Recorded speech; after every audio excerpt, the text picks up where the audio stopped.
아침에 우리에게 주시는 하나님의 말씀은 역대하 13장에서 16장까지 말씀입니다. 오늘 본문인 13장에서 16장은 남유다의 르호보암의 뒤를 이은 아비야 왕과 그 뒤를 이은 아사 왕의 전쟁에 대한 기록이 되어 있습니다. 먼저 13장입니다. 아비야는 유다를 3년이라는 짧은 기간 동안 다스린 왕입니다. 이 기간 동안에 북이스라엘과 전쟁을 치루었는데 이 전쟁은 남유다에게 있어 굉장히 불리한 전쟁일 수밖에 없었습니다. 전략적 면에서 남유다의 군사는 40만 명이었지만 북이스라엘 군사는 80만 명으로 약 2배였기 때문입니다. 그리고 이제 북이스라엘은 남유다의 뒤까지 둘러 복병하였기 때문에 모든 면에서 우위를 보였고 누가 봐도 이 전쟁은 북이스라엘의 승리로 볼 수밖에 없었습니다. 우리 5절 말씀을 함께 읽겠습니다. 이스라엘 하나님 여호와께서 소금 언약으로 이스라엘 나라를 영원히 다윗과 그의 자손에게 주신 것을 너희가 알 것 아니냐. 그러나 아비야 왕은 산 위에 서서 위의 말씀을 선포하였습니다. 고대 이스라엘에게 있어서 소금 언약의 의미가 어떤 것인지 그 의미가 명확하게 알려지진 않았지만 소금의 성질인 변하지 않는 특징으로 볼 때 하나님의 언약이 파괴되거나 변질되지 않는 약속임을 알 수가 있습니다. 아비야 왕은 그동안 모든 상황이 열악할지라도 하나님께서 다윗에게 약속하신 언약의 성취는 변하지 않을 것임을 신실하게 신뢰한 것이었습니다. 또 아비야 왕은 북이스라엘이 큰 무리일지라도 금송아지를 신으로 모시고 있는 전쟁에 임했음을 지적하고 있습니다. 아비야가 의지한 것은 변하지 않는 하나님의 언약과 약속이고 북이스라엘의 여로보암이 의지한 것은 그들이 만든 금송아지였기 때문입니다.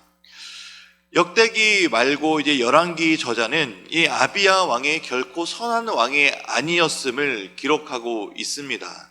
그러나 오늘 본문에서만큼은 적어도 전쟁 전까지 아비야 왕이 하나님을 신뢰하고 있었다는 것을 증언하고 있습니다.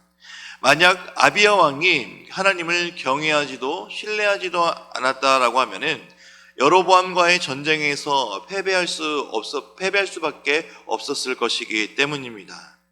그러나 중요한 것은 하나님을 경외하는 것은 잠시 동안이 아닌 우리의 평생에 모든 삶을 바쳐서 주님을 경외해야 된다는 사실을 우리는 기억하고 살아야 합니다.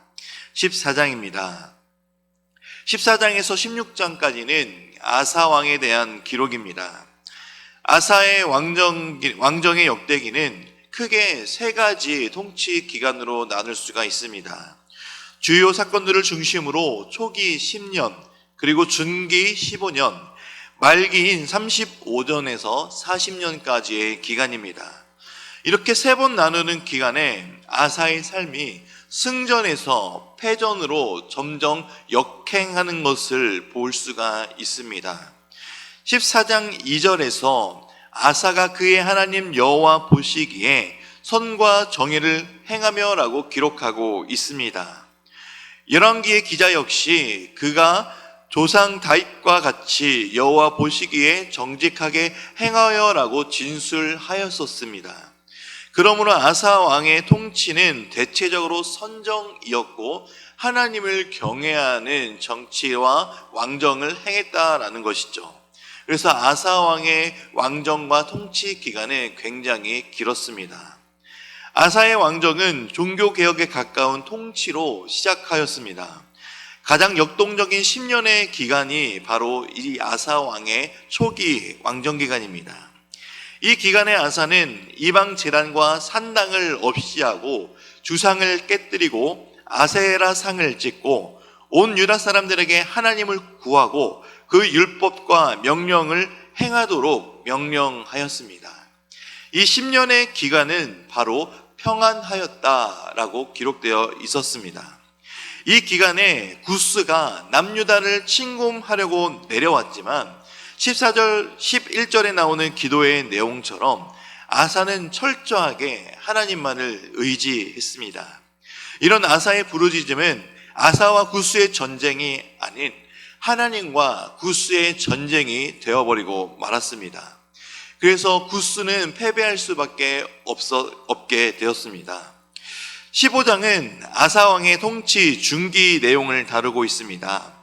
아사왕의 통치 중기에는 예언자 아사랴의 말씀 선포로 인해 고조된 상황에서 두 번째 개혁의 물결이 전개되는 특징이 나타납니다. 바로 8절에서 19절까지의 내용입니다. 우리 15장 2절 말씀을 함께 읽겠습니다.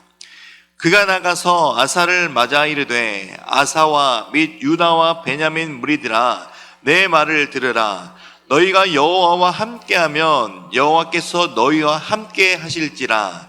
너희가 만일 그를 찾으면 그가 너희와 만나게 되시려니와 너희가 만일 그를 버리면 그도 너희를 버리시리라. 아멘.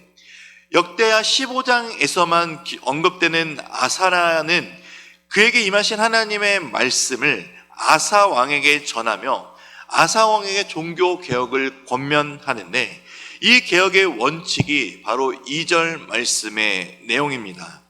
참된 개혁과 변화는 하나님을 찾는 것과 하나님을 바라보는 것이고 그 하나님과 밀접한 교제를 통해 시작된다라는 것을 보여주고 있는 것입니다. 하나님께서 아사라를 통해서 아사왕과 온 유다에게 말씀하시는 개혁의 초점은 여호와 하나님만을 절대적으로 신뢰하는 것이며 그리고 하나님의 말씀을 순종하는 것이었습니다. 이에 아사왕의 두 번째 개혁은 철저하게 진행되었습니다. 그의 모친 마아가도 아사라의 가증한 목상을 만든 이유로 태우의 위에서 패하게 하였습니다. 이러한 개혁은 유다 아사왕 35년까지 다시는 전쟁이 없는 태평시대를 연장하게 만드는 원동력이 되었습니다. 그러나 이러한 기간에도 아사왕은 산당을 제거하지 못하였다라고 말씀하고 있죠. 그리고 그의 통치 말기에 돌입하면서 그동안 하나님의 음성에 기울이며 하나님을 신뢰하고 살았던 그의 삶이 점점 멀어지게 되는 것을 보게 됩니다. 바로 16장이 그의 통치 말기 내용을 기록하고 있는 것입니다. 이 16장에서 아사왕의 화려했던 종교개혁과 그 통치가 순식간에 무너지는 반전의 내용들이 기록되고 있습니다. 북이스라엘 바사왕이 아사왕 36년부터 그가 죽기 전 해인 41년까지 유다에 쳐들어왔고 아사는 이를 봉쇄하기 위해 라마를 요새를 삼기 시작합니다. 여태까지 모든 상황에서 하나님을 신뢰하고 하나님께 기도하고 하나님을 바라봤던 그 통치 초기, 그 구스가 침공하였을 때 하나님을 찾던 아사 왕의 모습은 오간데 없이 사라졌습니다. 하나님을 찾기보다 세상적인 방법을 선택하는 모습을 보여주게 됩니다. 바로 아람 왕 베나단에게 도움을 구하고 그 도움을 구하기 위해 성전의 곳간의 성물까지 사용하는 모습을 보여주게 되는 것입니다. 이전에는 그의 선조와 자신이 구별된 예물을 하나님의 집으로 옮겼지만 그때와의 반전된 모습을 보여주는 것이죠. 그리고 하나님의 말씀으로 옳은 충고를 해준 하나님을 옥에 가두고 자신의 뜻을 따르지 않는 백성들을 학대하기 시작합니다. 바로 통치 초기와 중기에 하나님을 신뢰하던 신실한 그 아사왕의 모습은 사라져버린 것입니다. 아사왕의 삶을 보며 우리는 경각심을 다져야 합니다. 하나님을 의지하는 것, 그리고 믿고 따르는 것은 우리 평생에 걸쳐야 한다는 것이죠. 한순간에 우리가 하나님만 바라보며 살아가는 것이 아닌 매 순간순간 우리의 숨이 다하기까지 하나님을 의뢰하고 신뢰하고 예배해야 한다는 것입니다. 한순간에 우리의 믿음이 사라질 수도 있습니다. 그러나 하나님의 은혜는 그 믿음을 붙들어 주시기 위해 우리를 항상 살펴주신다는 사실을 우리는 기억해야 합니다. 믿음이 사라진 아사에게 하나님을 보내주신 것처럼 하나님께서는 우리의 믿음을 지키기 위해 우리의 믿음을 붙잡아 주시기 위해 항상 우리에게 하나님의 말씀을 들려주신다는 사실, 이 말씀을 기억하며 아사처럼 그 말씀에 귀를 막는 것이 아니라 들으며 순종하며 하나님을 다시 바라보는 은혜가 있게 되는 삶이 되기를 주님의 이름으로 축원드립니다. 이제 말씀을 듣겠습니다.